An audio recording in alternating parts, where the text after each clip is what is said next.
So I'm excited about this weekend.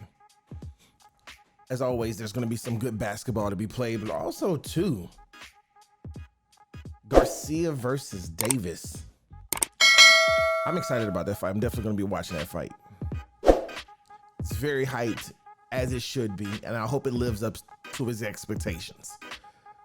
But before we talk about that, which is a sanctioned fight, let's talk about the situation between what's going on with Philadelphia and the Nets. So I'm watching this game, not expecting much, and to be honest, Brooklyn gave a hell of a fight, right? They lost 102-97, but the score doesn't say it all. The officiating, okay, I'm just gonna put it out there, right?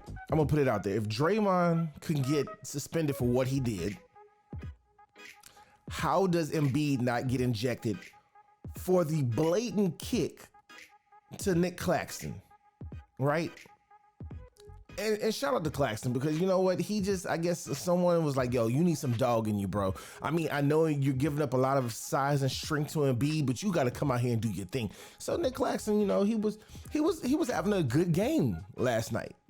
But again, the dunk on Embiid going to the ground and then kicking Nick Claxton. How does he not get ejected? So then later on in the game, I'm watching James Harden being guarded, and apparently he does this a lot, but I can't remember who was it. Was it Finney Smith? I don't think it was Finney Smith. No, it was Royce O'Neal. Royce O'Neal was guarding James Harden, and James Harden hits the guy in the groin, and he gets ejected. Now, granted, he should get ejected for blatantly hitting a man in the groin to make a move to get open. That's not basketball.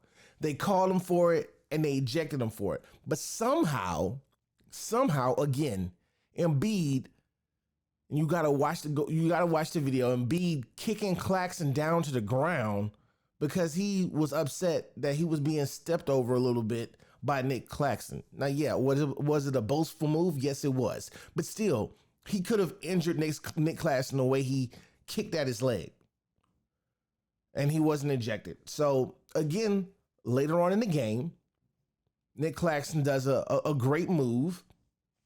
And he showboats a little bit to Embiid. He gets a technical foul, which he probably maybe should have. I mean, I think if it was Giannis, he would have gotten away with it. But because it was Nick Claxton showboating on Embiid, they had to give him that technical foul. He should have kept his leveled head, and he got ejected, which it seems like the momentum turned. And also, again, I'm just going to repeat this. Shout out to Tyrese Maxey, man. 25 points, and he got most of what seemingly was most of his points at the end of the game to keep them going. But Nick Claxton, man, what a pickup for the 76ers. He deserves everything. He was 10 for 17 behind the field for field goals, 5 for 8 behind the three-point line. I mean, coming through clutch when you got James Harden who's sitting on the bench for hitting people in the gannolis. You know, it's shout out to Maxey, man, doing his thing. I like that. I like Maxey.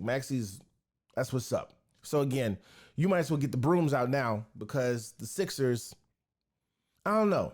I say get the brooms out, but again, remember last time we talked, I said that the Brooklyn Nets were going to win at least one game.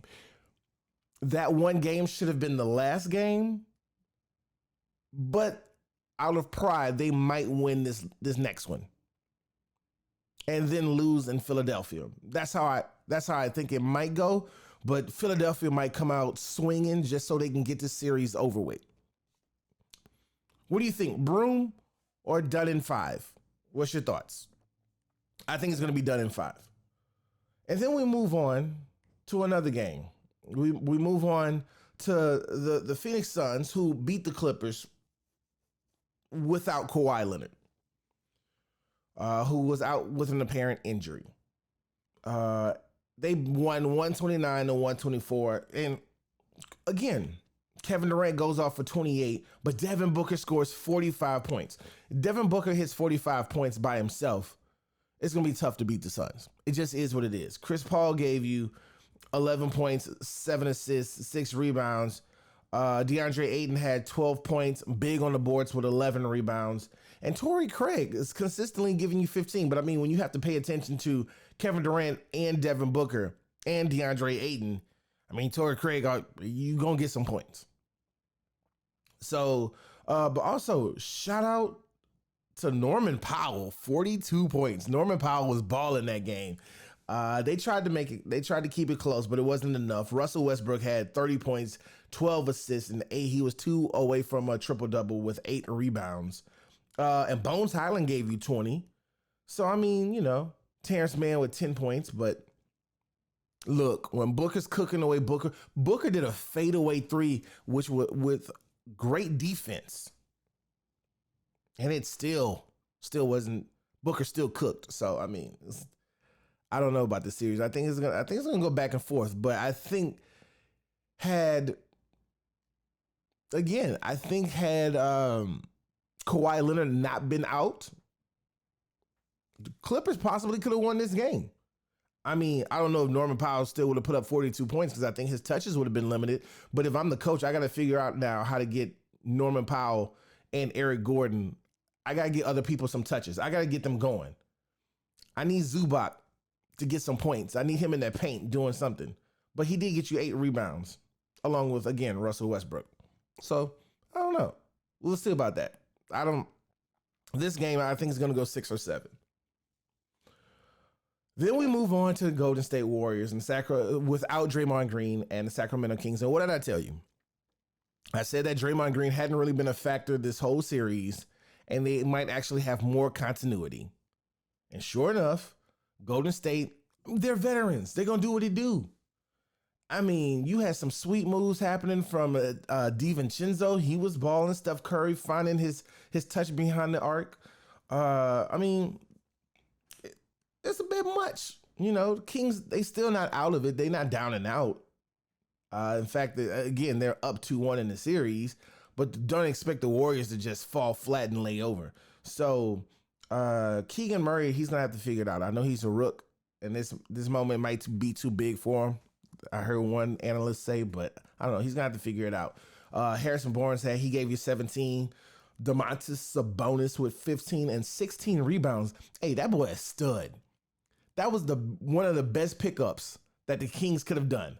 Domantas Sabonis, man, 15 points, 4 assists, and 16 rebounds. Then De'Aaron Fox, 1 in each category, shy away from a triple-double. He had 26 points, 9 assists, 9 rebounds. Had himself a game. Malik Monk was quiet this game. He only had 4 points.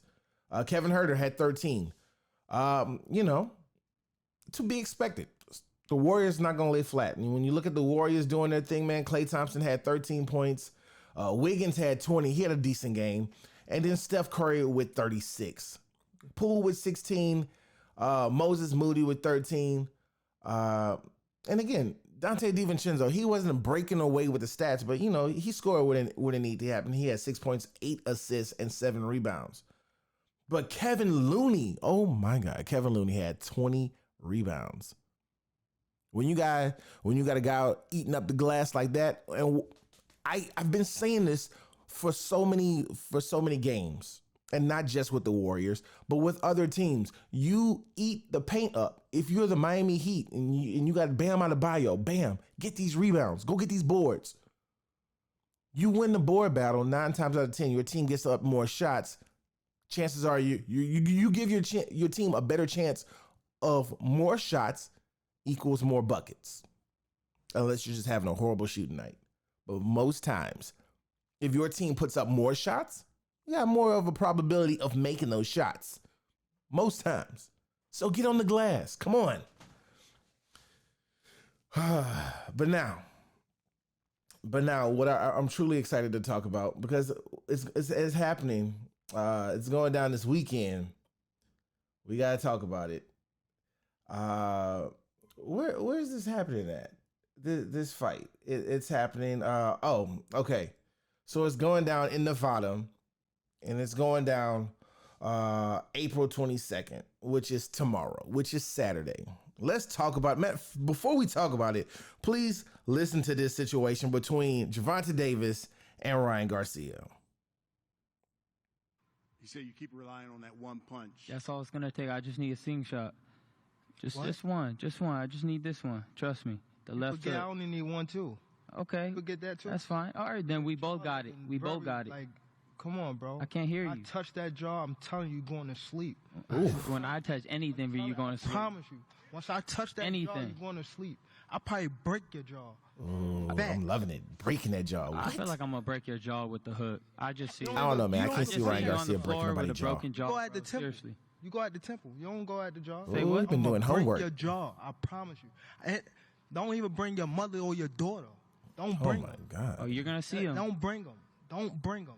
I'm telling you. Oh, my God. Don't bring them. But you could tell. Again, you just have to wait. You can tell he been doing homework. He been doing homework. At a certain point, and I like it. And I like it a lot. I'm going to have to find this moment again. But at a certain point, you could tell they've been doing homework on each other because Gervonta tells Ryan, you don't even go at the jaw, you go at the temple. And I don't know if it caught Ryan Garcia off guard, but Ryan goes, what? Yeah.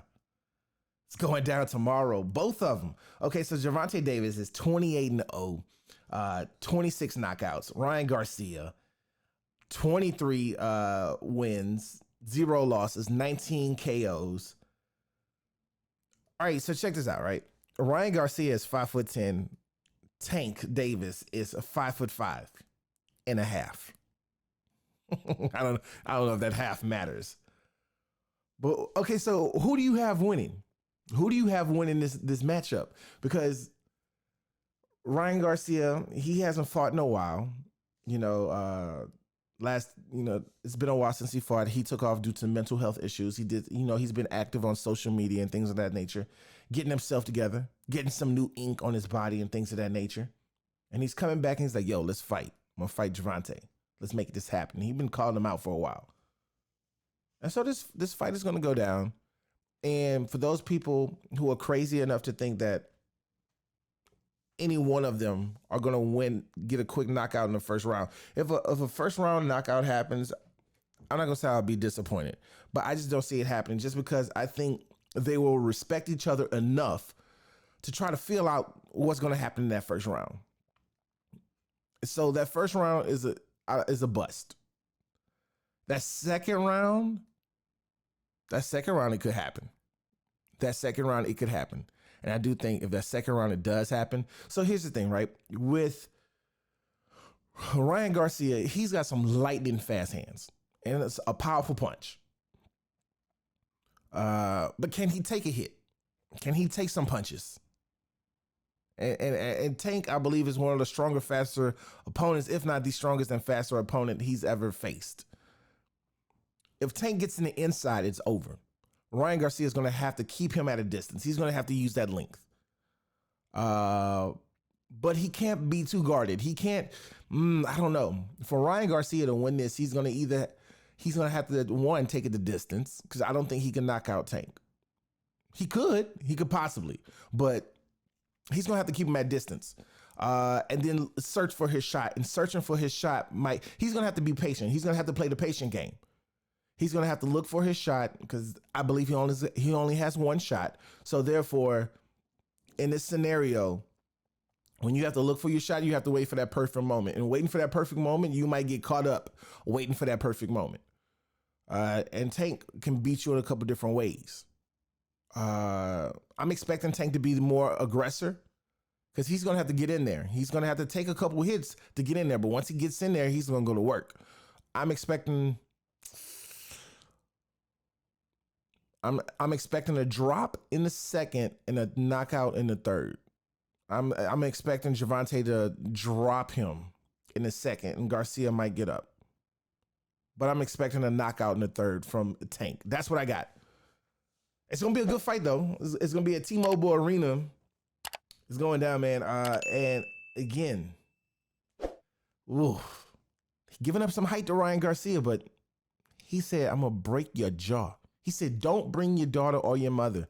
That's some scary words, man. It's going down. I can't wait for that fight. Who you got and what round? Tank versus King. Gervonta Davis versus Ryan Garcia. What round? Who's getting knocked out? Will it be a knockout or will it go to distance? Who's going to win it? Holla at me, man. I want to know. Yeah, I'm excited about this fight. What does this mean, man? 2 undefeateds and they young. We didn't have to wait years, a decade, when they're out of their prime for this fight to happen, when it means nothing no more. This means a lot. I'm excited, man. It's going down 8 p.m. Eastern tomorrow, live on pay-per-view. I'm plugging it like I get something for it. I'm just excited because I want you to watch it. I want you to know how to get to it. Again, drop me in those comments. Who's going to win? Is it going to be Gervonta? Is it going to be Ryan? What round? And if you betting, what you betting on? What's the bets? All right? I need to know about it, man. Who's going to come out victorious? I got 3rd round knockout Gervonta Davis. That's what I got. I put it out again. 3rd round Gervonta Davis. Make sure you hit that like and subscribe button, man. Hit that notification bell so every time I drop new content like this, you can be notified of the situation and you can watch it. And lastly but not least, you love the content, hit the share button. Share it with some homies of yours. Share it with some friends, some colleagues, whomever. And let's get this channel popping, man. And until next time, you know what to do. Peace.